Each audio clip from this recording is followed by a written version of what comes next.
Allah Subhanahu wa ta'ala menurunkan cabaran pada kita, maka dengan cabaran itu, dengan ujian itu, Allah hendak menguji kita semua. Siapa di antara kita semua yang bisa meningkatkan amal saleh dengan hadirnya cabaran itu?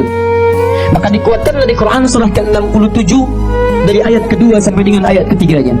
Perhatikan kalimat Allah Subhanahu wa ta'ala setelah membuka dengan kalimat tabarakalladzi biyadihil mulku wa huwa ala kulli syai'in qadir. Perhatikan kalimatnya, huwallazi khalaqal mauta wal hayata liyabluwakum ayyukum ahsanu amala. Satu, dialah Allah yang mencipta kehidupan, dialah Allah yang mencipta bahkan kematian. Apa tujuan ujian kematian dan kehidupan itu?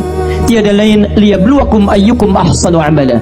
Dengan didatangkannya kehidupan itu dan segala aktivitas kita saat hidup, juga dengan kematian yang menghadapi setiap manusia akan kembali kepada Allah. Perhatikan kalimat Qurannya, liyabluwakum ayyukum ahsanu amala. Dengan semua ketentuan Allah itu, Allah hendak menguji siapa di antara kita yang bisa meningkatkan amalnya di hadapan Allah Subhanahu wa ta'ala.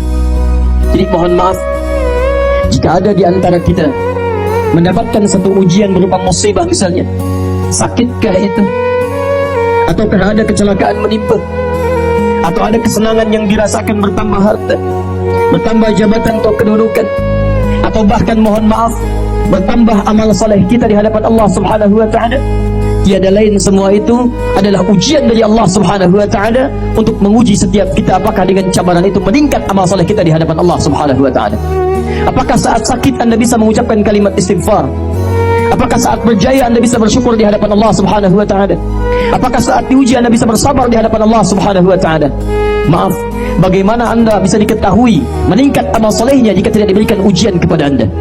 Bagaimana Allah bisa mendengar istighfar Anda kalau tidak diberikan ujian dalam hidup Anda?